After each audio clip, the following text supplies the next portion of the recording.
गुरुर्ब्रह्मा गुरुर्विष्णु गुरुर्देवो महेश्वरः गुरुर्साक्षात् परब्रह्म तस्मै श्री गुरुवे नमः। अखण्डमण्डलाकारं व्याप्तं येन चराचरं तत्पदं दर्शितं येन तस्मै श्री गुरुवे नमः। ध्यानमूलं गुरोर्मूर्तिः पूजामूलं गुरोर्पदं मंत्रमूलं गुरोर्वाक्यं मोक्षमूलं गुरोर्कृपा। ब्रह्मानंदं परम सुखदं केवलं ज्ञानमूर्तिं द्वन्द्वातीतं गगनसदृशं तत्त्वमस्यादिलक्ष्यम् एकं नित्यं विमलमचलं सर्वधि साक्षिभूतं भावातीतं त्रिगुणरहितं सद्गुरुं तन्नमामि। ओम श्री सद्गुरुदेव भगवान की जय। श्री रामचरितमानस श्लोक।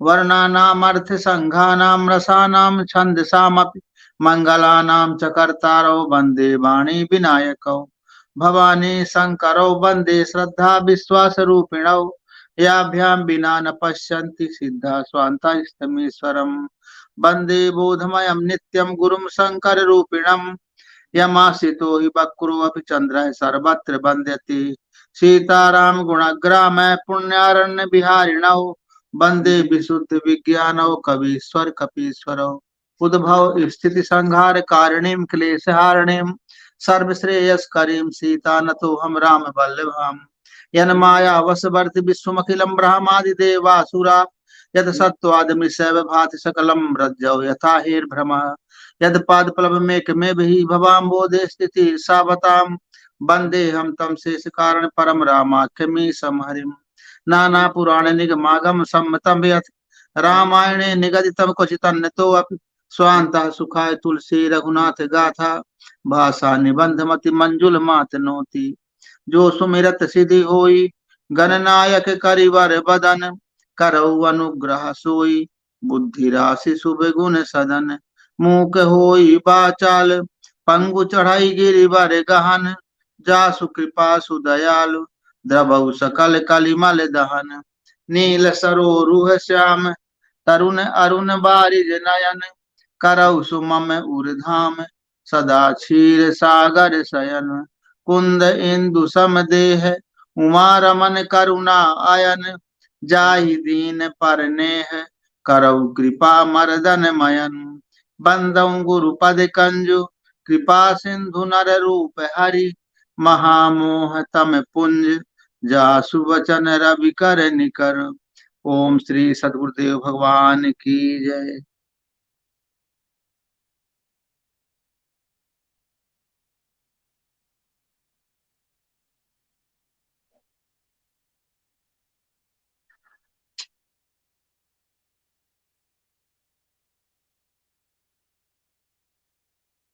तो हम लोग पढ़ रहे हैं श्री रामचरितमानस अयोध्या कांड।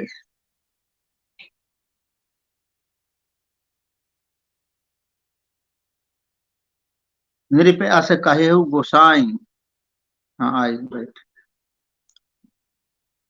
नृप अस कहेहु गोसाई जस कहाई करौ बलि सोई कर बिनती पायन परयु दीन बाल जिम रोई।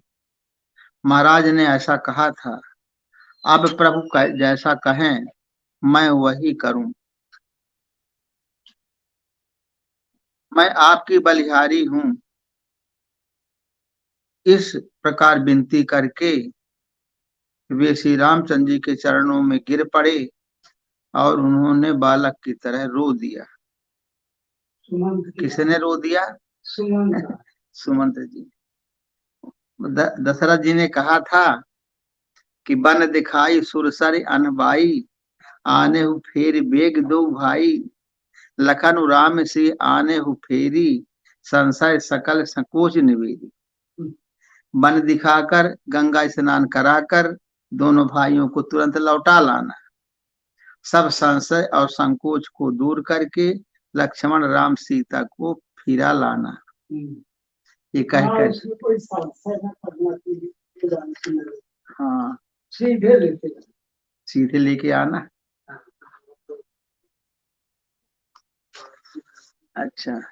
तात कृपा कर कीजिए सोई जाते अवध अनाथ न हुई, मंत्री है राम उठाई प्रबोधा, तात धर्म मत तुम सब शोधा। हे और कहा, हे तात, कृपा करके वही कीजिए जिसे अयोध्या अनाथ न हो। श्री राम जी ने मंत्री को उठाकर धैर्य बंधाते हुए समझाया कि हे तात, आपने तो अपने धर्म के सभी सिद्धांतों को छान डाला है, तो कहा कि तात कृपा करके वही कीजिए जिससे अयोध्या अनाथ न हो। किसने कहा ये बात? सुमंत ने कहा भगवान राम से। तो श्री राम जी ने मंत्री को उठाकर धैर्य बंधाते हुए समझाया कि हे तात, अब आपने तो धर्म के सभी सिद्धांतों को छान डाला है। शिव दधीज हरिचंद नरेशा, सहे धर्म हित कोटि कलेसा, रंति देव बलि भूप सुजाना, धर्म धरे सही संकट जनाना। शिव दधीच और राजा हरिश्चंद्र ने धर्म के लिए करोड़ों अनेकों संकट सहे थे। बुद्धिमान राजा रंतिदेव और बलि बहुत से संकट सहकर भी धर्म को पकड़े रहे। उन्होंने धर्म का परित्याग नहीं किया। शिव, दधीच और हरिश्चंद्र धर्म के लिए करोड़ों कष्ट सहे थे। हरिश्चंद्र ने अपना राज्य त्याग कर दिया था। दधीच ने अपने शरीर को दान कर दिया था। उसी से फिर वज्र बना, क्या क्या ऐसा कुछ था, हड्डियों से अपना शरीर दान कर दिया था। और शिव के बारे में तो नहीं पता क्या किया। तो कपोत आए कोई परीक्षा देने, हाँ, बाहर छपा था तो उन्होंने अपना सिर काट, तो वो वजन होता गया। कहा इसके वजन का, कबूतर वजन का मेरा मांस है, इसको छू। तो वो माया भी था, तो पूरा गर्दन काट और वो कबूतर वजन, तब वही भगवान। उस किसने अपना शरीर काट के दे दिया, सिर काट के? शिव ने अपना सिर काट दिया। कबूतर किया नहीं, शिव शिव के शिव शिव राजा शिव ने अपना सिर काट के दे दिया। पूरा शरीर। अच्छा अच्छा, ये कहानी। शिव दधीच और राजा हरिश्चंद्र ने धर्म के लिए करोड़ों कष्ट सहे थे। बुद्धिमान राजा रंतिदेव ने किसी भूखे को अपना थाली दे दिया था, है ना। और बलि ने बहुत से संकट सहकर भी धर्म को पकड़े रहे। और बलि ये गुरु का कहना भी नहीं मानते, दान दिए। वो कौन थे बामन? तो वो उन्हीं के परिवार के थे क्या? राम के परिवार थे वो? ये तो नहीं परिवार हाँ, कि बुद्ध की धर्म के लिए किसने किसने संकट सहे हैं। तो बलि ने बहुत से संकट सहकर भी धर्म को पकड़े रहे। उन्होंने अच्छा, और उन्होंने धर्म का परित्याग नहीं किया। धर्म न दूसर सत्य समाना, आगम निगम पुराण बखाना, मैं सोई धर्म सुलभ कर पावा, तजे तिहूं पुर अपज सुछावा। धर्म न दूसर सत्य समाना, वेद शास्त्र और पुराणों में कहा गया है कि सत्य के समान दूसरा धर्म नहीं है। मैंने उस धर्म को सहज ही पा लिया है, और सत्य रूपी धर्म का त्याग करने से तीनों लोकों में अपयश छा जाएगा। अगर मैं सत्य रूपी धर्म का त्याग करता हूं तो तीनों लोकों में अपयश छा जाएगा। पिताजी ने हमें आज्ञा दे दी है बन जाने के लिए। अगर मैं लौटता हूँ, वापिस होता हूँ, अरे कहीं देखो, हम कई माता बोलेगी हमने 14 साल का वनवास दिया, अब बताओ थोड़ी दूर करके चले आए। जब एक दिन नहीं पूरा कर पाए, एक और 2 दिन नहीं रह पाए, 14 साल तो बहुत होता है, ये तो अपयश लगेगा। संभावित कहूं अपजस लाहू, मरण कोटि सम दारुण दाहू, तुम सन तात बहुत का कहूं, दिए उतर फिर पातक उलाऊ। प्रतिष्ठित पुरुष के लिए अपयश की प्राप्ति करोड़ों मृत्यु के समान भीषण संताप देने वाली। हे तात, मैं आपसे अधिक क्या कहूं, लौट कर उत्तर देने में भी पाप का भागी होता हूं। अगर मैं लौट जाता हूं कि मैं लौट आया तो मैं पाप का भागी हूंगा। पितुपद गही कही कोटि नति, विनय करब कर जोरी, चिंता कबनेहु बात कह, तात करिय जन मोरी। आप जाकर पिताजी के चरण पकड़कर करोड़ों नमस्कार के साथ साथ ही हाथ जोड़कर विनती करिएगा कि हे तात, आप मेरी किसी बात की चिंता न करें। तुम पुण्य पितु सम अति हित मोरे, विनती करो तात कर जोरे, सब विधि सोई कर्तव्य है तुम्हारे, दुख न पाव पितु सोच हमारे। आप भी पिता के समान ही मेरे बड़े हितैषी हैं।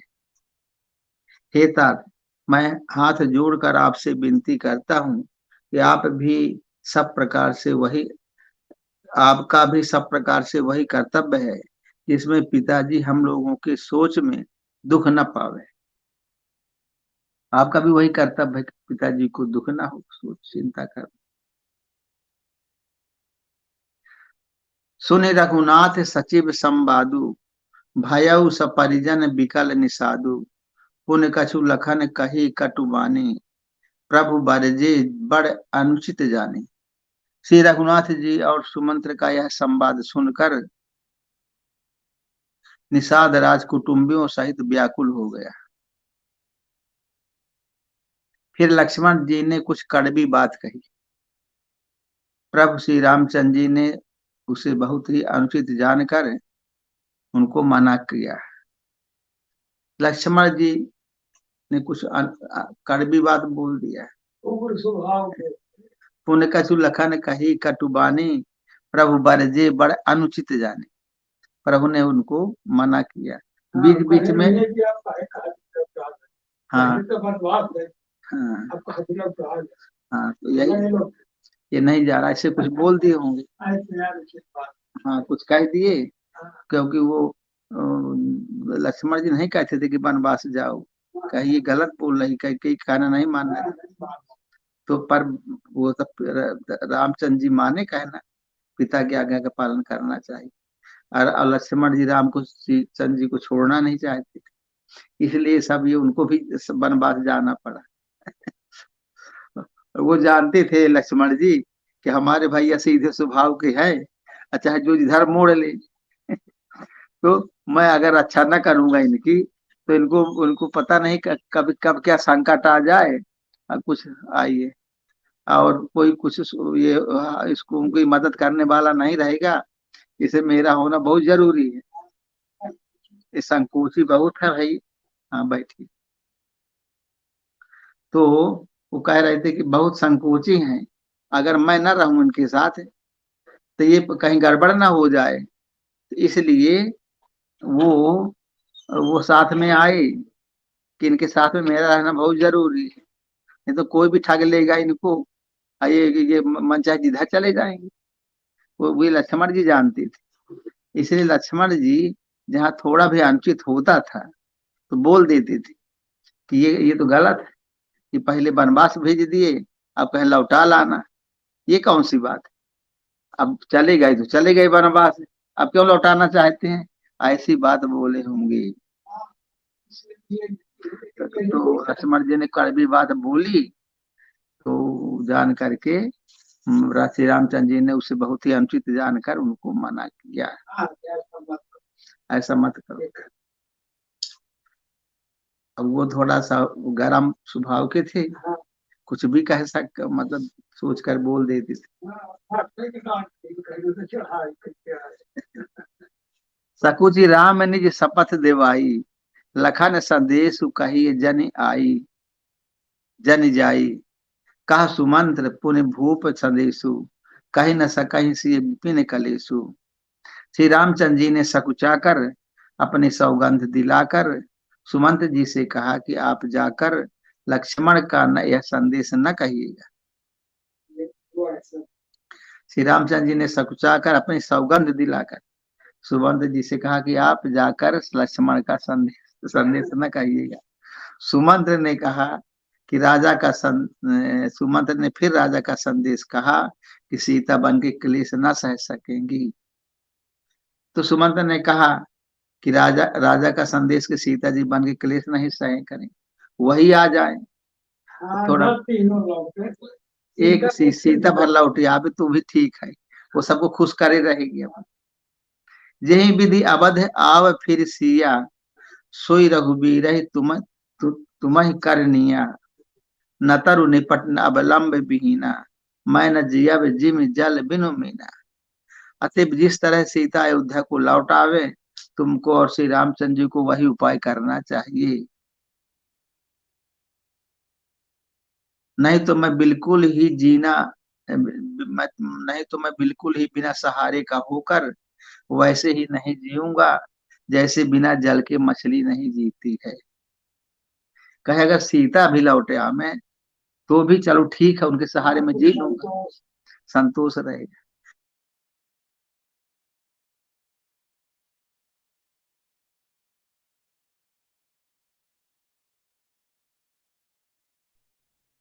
मायके ससुरे सकल सुख जब ही जहां मनुमान तहां तब रहे सुखेन सिए जब लग विपत्ति बिहान। सीता के मायके पिता के घर और ससुराल में सब सुख है। जब तक है विपत्ति दूर नहीं होती तब तक वे जहां जी चाहे वे सुख से रहे। मतलब चाहे मायके में रहे ससुरे में रहे अपना रही आएंगी, कम से कम वो तो चलिए हमें, वो क्यों वहां जंगल जंगल भटकेंगी नंगे पैर। अब देखिए हर एक पात्र की परीक्षा हो रही। पहले राम की हुई, लक्ष्मण जी मानो तैयार है हर चीज में बोलने को। और जो है राम की परीक्षा हुई, अब सीता की परीक्षा हो रही। लक्ष्मण जी मानो उधर ही के थे कि हम तो लौट जाते, क्या बताएं अभी ऐसे बीच बीच में पड़ गए मामले कि अब लौट नहीं सकते। अब भैया भी कह देते हैं चलो जंगल चलेंगे। ये सब कहानी चल रही। अच्छा, बिनती भूप कीन जेहि भांति आरथ प्रीत नसो कही जाती पितु संदेश सुन कृपा निधाना सियाही दीन सिख कोट विधान। राजा ने जिस तरह है जिस दीनता और प्रेम से विनती की है तो दीनता और प्रेम कहा नहीं जा सकता। कृपा निधान श्री रामचंद्र जी ने पिता का संदेश सुनकर सीता जी को करोड़ों प्रकार से सीख दी। अच्छा फिर समझा वहां। हाँ, अब क्या है, जैसे राजा ने विनती किया था और बड़ी दीन भाव से, अब वो प्रेम भी था दीनता भी थी, तो श्री रामचंद्र जी ने पिता का संदेश सुना और सीता जी को करोड़ों प्रकार से सीख दिया। एक प्रकार से नहीं, एक प्रकार से नहीं, सैकड़ों प्रकार से नहीं, करोड़ों प्रकार से समझाया कि समझ जाओ देवी, तुम चली जाओ अयोध्या लौट जाओ, तुम्हारा भला किसी प्रकार नहीं है। वनवास तो मुझे हुआ, मैं अपना भोगता रहूंगा, हम लक्ष्मण दोनों जने हैं, तुम तो लौट जाओ। है सीता को करोड़ों प्रकार से मैंने अनेकों प्रकार से समझाया। अब सीता की परीक्षा, वो कितना अपने पति से प्रेम करती, अयोध्या से ज्यादा प्रेम करती है, सुखों से प्रेम करती है कि राम से प्रेम करती है अर्थात दुखों से प्रेम करती है। एक सीता नहीं है वहां पर, न वहां पर राम है, साधक है। साधक साधक अयोध्या के सुखों से प्रेम करता है, इस शरीर के सुखों से प्रेम कर रहा है कि दुखों से प्रेम कर रहा है। साधना में लगेगा तो दुख मिलेगा, दुखों से प्रेम करता है, साधना करने के लिए तैयार है कि अयोध्या के सुख भोगने के लिए तैयार है। इसे शरीर में रह के आप सुख भोगें इसमें ज्यादा सुख सुख मानता है कि भजन करने में सुख मानता है दोनों। अब जो इच्छा हो। वही सीता है। सीता है भजन की शक्ति। जो भजन करके हम शक्ति को अर्जित करते हैं उसी का नाम है सीता। तो रामचंद्र जी समझा रहे हैं कि सीता तुमको पिताजी का आदेश है, लौट जाओ अच्छा रहेगा, कहाँ वन में भटकोगी। सासु ससुर गुरु गुरु प्रिय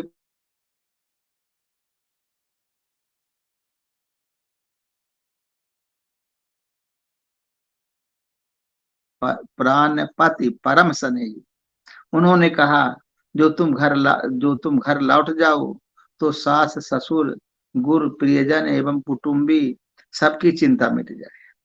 पति के वचन सुनकर जानकी जी कहते हैं, हे प्राणपति, हे परम स्नेही, सुनिए। अब सीता जी ने जब सब बातें सुन ली तो वो उत्तर देती हैं। अब देखिए साधक की परीक्षा है। साधक क्या चाहता है? भगवान का भजन करना चाहता है, अंतःकरण में प्रवेश करना चाहता है कि वही बाहर बाहर रह जाएगा। ये परीक्षा साधक। आगे जो जो संसार का सुख चाहता है तो जितना साधना कर लिया है उतना ठीक है, पर दुनिया में रहे संसार का सुख भोगे। और यदि वो मन के विकारों को मारना चाहता है, अनासक्त होना चाहता है, तो उसके लिए फिर वो सीता फिर उत्तर देती है कि हमें क्या करना चाहिए। प्रभु करुणामय परम विवेकी, तनु तज रहत छाह जिम छेकी। प्रभा जाई कह भानु बिहाई, कह चंद्रिका चंदु तज जाई। हे प्रभु, आप करुणामय और परम ज्ञानी हैं, कृपा करके विचार तो कीजिए, शरीर को छोड़कर छाया अलग कैसे रोकी रह सकती है। अगर शरीर को छोड़ करके छाया क्या अलग हो सकती है? क्या छाया और शरीर अलग अलग? हाँ, छाया को रोक ले, छाया का रोक ले और शरीर का जाए दे। ऐसा होता है कभी? वो तो जहाँ जहाँ पर छाया, जहाँ पर शरीर जाएगा वहीं छाया भी जाएगी। वो छाया अलग हो नहीं सकती, छाया है, सीधा छाया है। सूर्य की प्रभा सूर्य को छोड़कर कहाँ जा सकती है, और चांदनी चंद्रमा को त्याग कर कहाँ जा सकती, साथ में रहेगी। तो साधक का जो भजन है वही सीता है। जो साधक साधना करता है, साधक की शक्ति वही सीता है। वो कहाँ जाएगी? वो तो साधक के पास ही रहेगी। जो साधना करेगा उसी को शक्ति प्राप्त होती है, और साधक को छोड़ के कहीं जा नहीं सकती है। वो कहने भर के लिए है कि चली जाएगी, लेकिन जा नहीं सकती, छाया की तरह रहती है। पति ही प्रेममय विनय सुनाई, कहति सचिव सन गिरा सुहाई। तुम पितु ससुर सरिस हितकारी, उतर देव फिर अनुचित भारी। इस प्रकार पति को प्रेममयी विनती सुनाकर सीता जी मंत्री से सुहावनी वाणी कहने लगी। आप मेरे पिताजी और ससुर जी के समान मेरा हित करने वाले हैं। आपको मैं बदले में उत्तर देती हूँ, यह बहुत ही अनुचित है। कहते हैं कि इस प्रकार पति को प्रेममयी विनती सुनाकर सीता जी मंत्री से सुहावनी वाणी में कहने लगी। पति को तो दे दिया उत्तर थोड़ा सा, लेकिन अब मंत्री से कहती हैं कि आप मेरे पिताजी और ससुर जी के समान मेरा हित करने वाले, पिताजी और ससुर जी के समान हित करने वाले, आपको मैं बदले में उत्तर देती हूँ, यह बहुत ही अनुचित है। मैं आपको कोई उत्तर दूं तो यह अनुचित बात है, उत्तर नहीं दे सकती। आरति बस सन्मुख भयऊ, बिलगु न मानव तात। आरज सुत पद कमल बिनु, बादि जहां लगी नाथ। किंतु हे तात, मैं आर्त होकर ही आपके सन्मुख हुई। आप बुरा न मानिएगा। आर्य पुत्र स्वामी के चरण कमलों में बिना जगत आर्य पुत्र स्वामी के चरण कमलों में बिना जगत में कहाँ तक रह सक जहां तक नाते हैं सभी मेरे लिए व्यर्थ हैं। कहते हैं कि माने स्वामी के चरण कमलों के बिना जगत में जहां तक नाते हैं सभी मेरे लिए व्यर्थ है। सब नाते व्यर्थ हैं मेरे। चाहे कुछ भी आप कहिए, लेकिन जहां आप स्वामी हैं और उनके चरण कमलों में बिना जगत के बिना, चरण कमलों में हमारा प्रेम है, उनके बिना जो भी नाते रिश्ते हैं सब व्यर्थ हैं। चाहे ससुर का रिश्ता हो, चाहे सास का रिश्ता हो, चाहे अवध का रिश्ता हो, जो आप लोग मानते हैं रिश्ते, वो हमारे लिए कोई रिश्ता विश्ता नहीं। सौ कहने का मतलब उसका ये था कि कि पति की सेवा ही सबसे बड़ी सेवा है। अब पति के साथ ही मैं रहूंगी, और मुझे अवध से न मतलब है, ना सास ससुर से मतलब है, ना किसी से मतलब।